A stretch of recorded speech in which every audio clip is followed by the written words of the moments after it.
seja bem-vindo ao programa Viva Saúde, que está apenas começando. No dia 2 de abril, foi comemorado o Dia Mundial de Conscientização do Autismo. Pois é, e essa data que foi escolhida pela ONU, ela tem uma importante missão.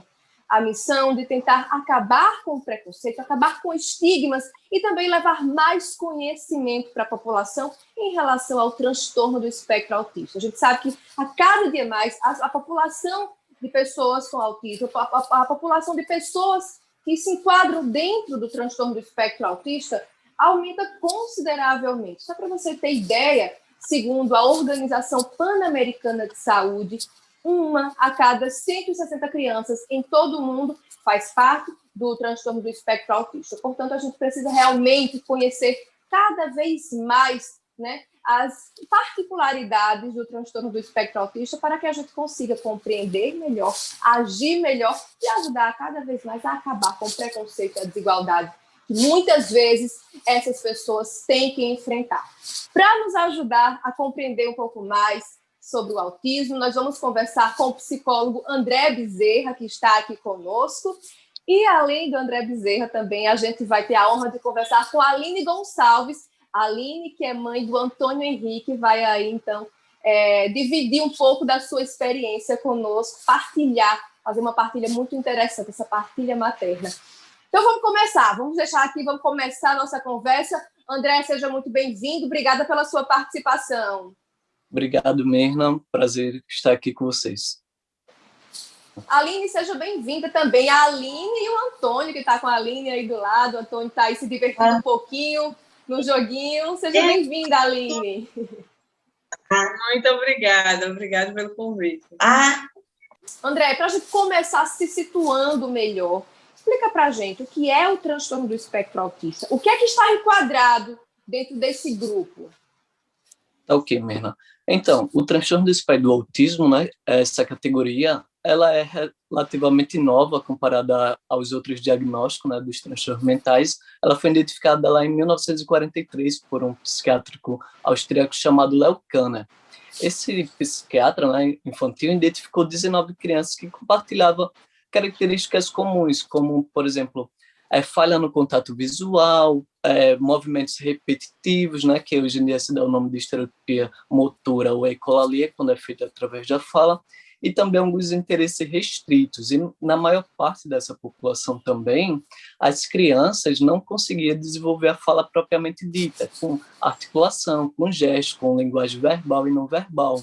A partir dessas características, ele criou um diagnóstico novo. Então, percebe-se que atualmente, mesmo com o avanço, né, de 43 para cá, o diagnóstico do TEA ainda é um diagnóstico clínico, ou seja, né, parte daquilo que o médico, que a equipe multiprofissional, enxerga naquela criança. É uma criança que não está conseguindo desenvolver as habilidades sociais, ela não compartilha o prazer, por exemplo, se ela pega algum objeto, algum brinquedo, ela leva até os pais para compartilhar aquela curiosidade, ela observa os pais se comunicando, ela consegue falar propriamente dita, ela apresenta problemas de comportamento. Então, a partir desses sinais, né, dessas características que é visível, o psicólogo, junto com a equipe multidisciplinar, isso inclui o médico, o terapeuta ocupacional, o fono, o psicopedagoga, vão dar ali um diagnóstico e, geralmente, essas características, Mirna, é apresentada antes dos 3 anos de idade e ela permanece pelo longo da vida.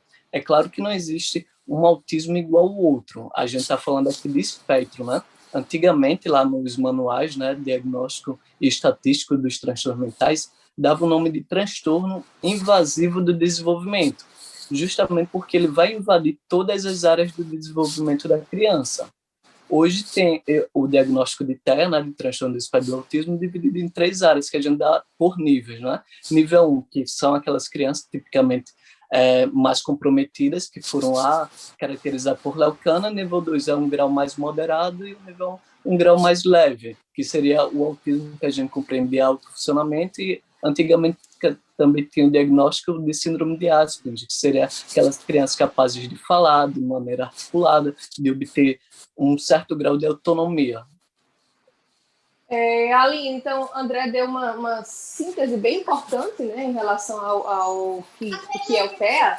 E aí, Aline, foi mais ou menos por aí que você começou a identificar algo que não parecia estar tão ali, não seguia tanto o padrão das crianças.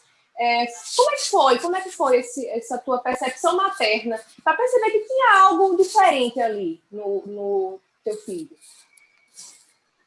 Assim, Antônio, ele nasceu, aparentemente, os primeiros anos, dito normal. Ele falou no tempo certo, andou, brincava no começo até com certa funcionalidade, mas com o passar dos anos, de 1 para 2 anos, ele começou a regressão, que é um das causas do autismo, que tem o autismo regressivo.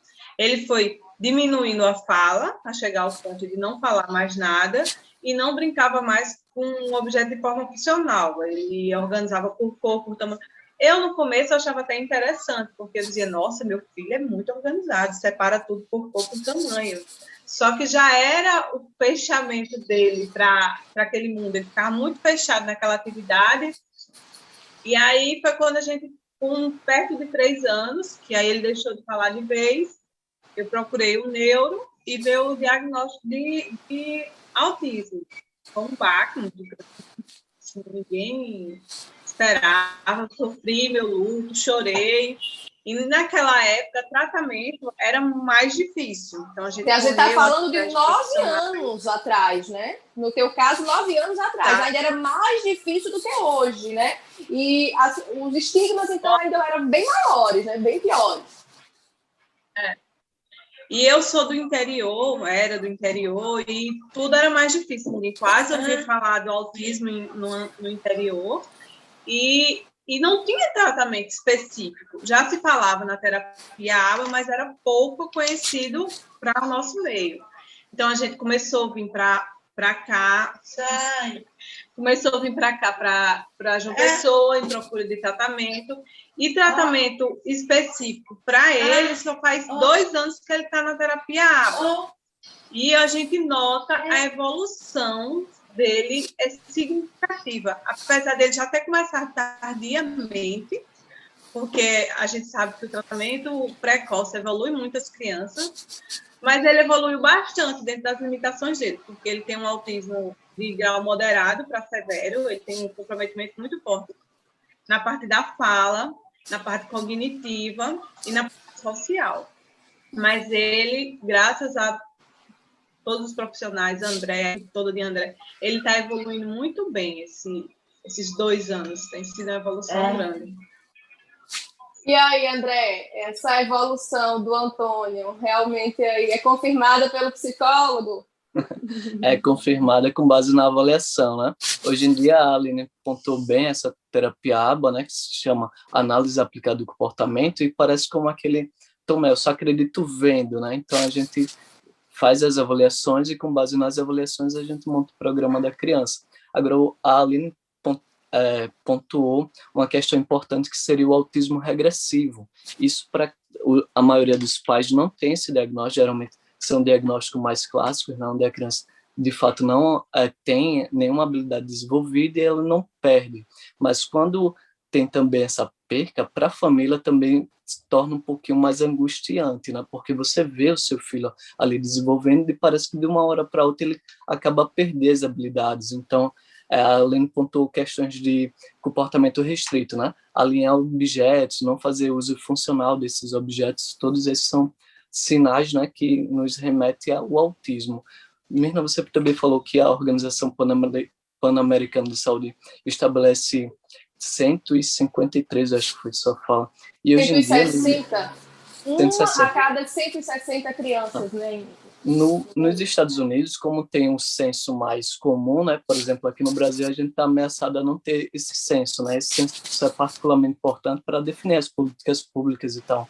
O CDC, que é o Centro de Controle de Diagnóstico e Saúde dos Estados Unidos, estabelece lá 1 a cada 53 nascimentos, então é algo bem chocante, né? A gente pensa que está uma pandemia, não é uma epidemia de autismo, mas na verdade não. Os diagnósticos se tornaram cada vez mais refinados e antigamente as pessoas passavam um pouquinho batido. Eu lembro que no meu tempo de mestrado tinha um colega meu que ele fazia lá a área de tecnologia do ensino, eu era da educação especial, e ele falou, olha, André, eu tenho diagnóstico de autismo, mas eu tive recentemente, porque lá atrás eu não tinha as condições de ter o diagnóstico, eu era aquela pessoa mais tímida, mais adolescente, e durante minha estadia com ele no mestrado eu não percebia nada, a não ser alguns professores que acabavam fazendo alguns comentários que eles se tornavam um pouquinho mais acanhados, mas nada além disso. O cara era professor do Instituto Federal, entendeu? Pois é, André, como você bem colocou, e também a Aline falou, né, que o Antônio ele tem um grau moderado a grave, não é isso, Aline? E você dando aí o testemunho do seu amigo, os graus são bem variados. Então, assim, pessoas bastante funcionais também podem estar dentro do transtorno.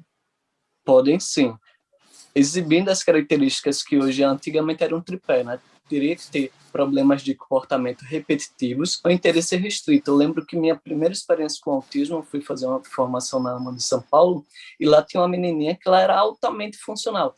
Ela sabia de tudo sobre dinossauros, teoria da evolução, e eu, como estudante de psicologia, e na época eu também estava fazendo estágio de psicobiologia, ela ficava falando coisas como Lamarck, Darwin, e eu estava respondendo. E aí o psicólogo chegou e disse, André, pergunta uma coisa mais funcional, do tipo, qual o nome dos seus pais, para que time ela torce aqui de São Paulo, e eu fazia esses comentários para ela, ela respondia de forma clara e objetiva e já voltava para o interesse dela. Então, ela não tinha problemas de comportamento de fato repetitivo, ela tinha um interesse restrito de comportamento que era voltado à teoria da evolução, aos dinossauros e tudo mais. Se você se deixar levar, você passa aquilo e acha que é tudo bem, é o interesse dele, como a Aline bem frisou.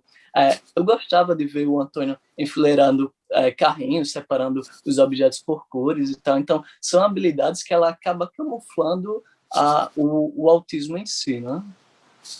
Agora, Aline, explica pra gente como é que é o manejo, como é que foi a partir de então. Você teve o diagnóstico, como é que a tua vida passou a mudar, a vida do Antônio passou a mudar, o que é que vocês tiveram que adaptar e introduzir na vida do Antônio? Quais terapias? Explica pra gente o que é que mudou. A vida mudou completamente. Primeiro, assim, quando a gente descobriu, aí a gente morava no interior e ele estudava numa escola lá do interior. Ele foi rejeitado pela escola, por ele ser autista, e ele estava naquela fase da agitação, que não parava quieto. E ele foi rejeitado e eu não baixei minha cabeça, esse tempo ainda abaixava minha cabeça e vim para cá em busca de outras terapias. Aqui em João Pessoa, ele também foi rejeitado em outra escola, pelo esse mesmo comportamento dele ficar deitado no chão. Ele era bem bobinho, era grande, mas só queria ficar deitado, não queria... Só que dessa vez eu não baixei a minha cabeça, eu briguei e matriculei ele. Mas ele aqui, a gente procurou muito tratamento, a associação, ele fazia parte da ASA, de Jaama, que melhorou bastante a evolução dele.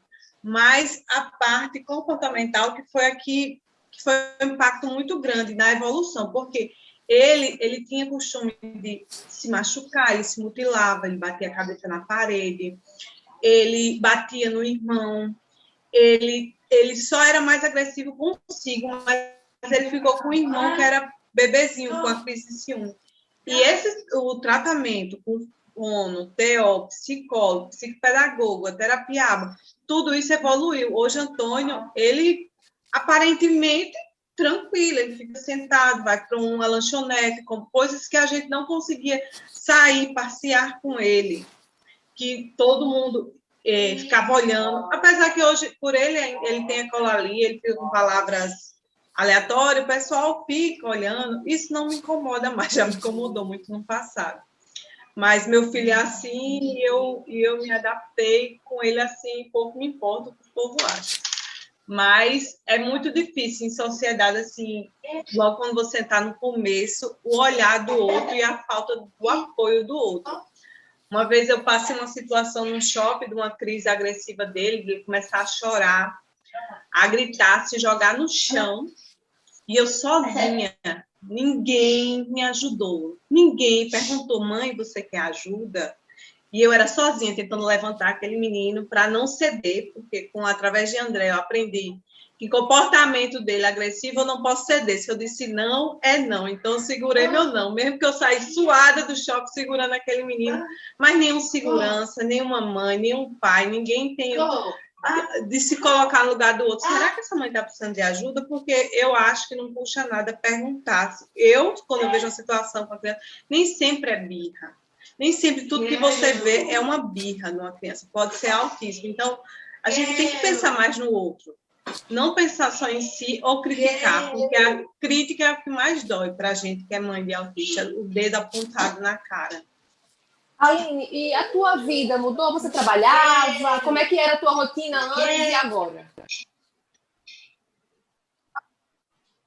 Então, eu trabalhava, estudava, fazia faculdade na época, aí terminei a faculdade rápido e cancelei meu contrato lá no interior para vir para cá. Aí aqui fiquei um tempo sem trabalhar, mas devido à alta despesa do tratamento, porque é muito caro, eu voltei a trabalhar e minha mãe veio morar comigo para me ajudar a cuidar dele. Aí trabalha eu, meu esposo, para custear o tratamento dele. E tua mãe que ajuda também, então, no manejo, de estar com ele, de estar sempre por perto. Isso, ela me Sua ajuda. mãe te ajuda. André, ela não conseguiria custear. Eu imagino. André, isso é uma realidade bastante recorrente, né? Muitas vezes, ou o pai ou a mãe acabam tendo que mudar completamente, né, a sua rotina. Eu já vi relatos de mães que precisaram sair do emprego para se dedicar exclusivamente ao filho, né? Então, isso costuma ser um relato bem corriqueiro, não é isso? Bem corriqueiro mesmo. E, inclusive, quando as crianças não têm habilidades de autocuidado, que seria tomar banho sozinho, escovar os dentes, se vestir, se despir. Então, são essas habilidades que, dependendo de como você fazer, né, a avaliação, você tem que levar em consideração para dar qualidade de vida a essa família, né? Porque se é uma criança com 10 anos que utiliza fralda, que ainda não sabe ajudar para colocar uma roupa, tirar uma roupa, você compromete a rotina da família em si, né? E essas questões também de comportamento que a Aline pontuou, né? Olha, existem problemas de comportamento, mas todo e qualquer problema de comportamento em geral, na verdade, existe uma função, existe um porquê de estar acontecendo. Cabe ao analista do comportamento identificar essa função e, a partir dessa identificação, propor estratégias. Porque imagina o seguinte, Mirna, imagine se você viesse ao mundo sem essa capacidade de falar o que você quer.